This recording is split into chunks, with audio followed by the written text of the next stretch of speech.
Kaixo, ongi etorria. Esaten digutenean bi magnitude zuzenki proportzionalak direla zer esan nahi du?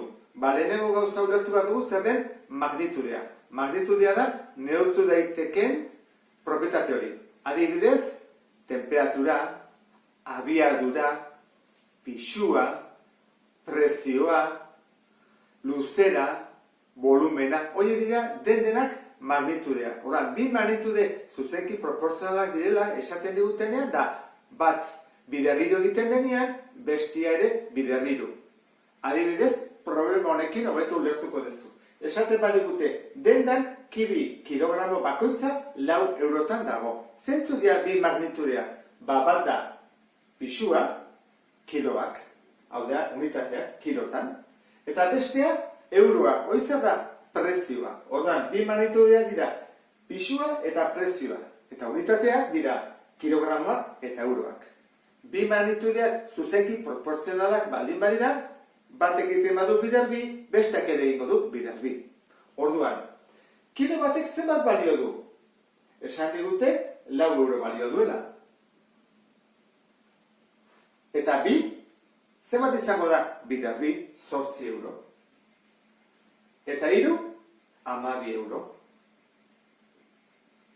Eta horrela jarraituko genuke. Zergatik, kilo bakoitzak 4 eurotan dagoela. Honekin zenbat nuke bider 4, 16.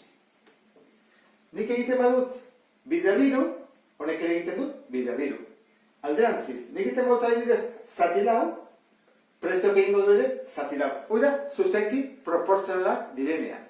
Orduan goazen ikustea, problema arrunta. Pentsa ezagun gu badakigula 3 kilok balio dula 12 euro. Zenbat balio dute 5 kilok? Horren ego genuke horrela. Jartzen dugu goian magnitudea eta unitatea. Pisua kilogramotan eta prezioa eurotan.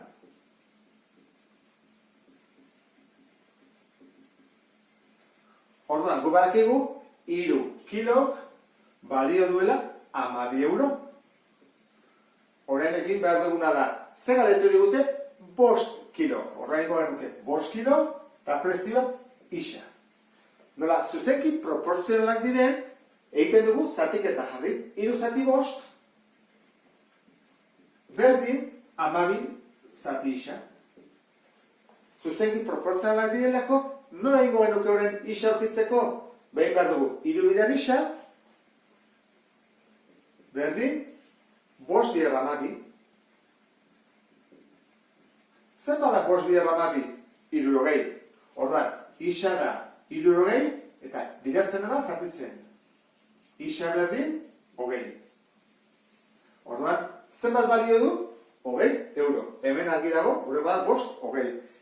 Era hontara, egingo genituzke magnitudeak zuzenki proportzionalak direnean. Honekin bukatzen dut. Beste bat arte, agur.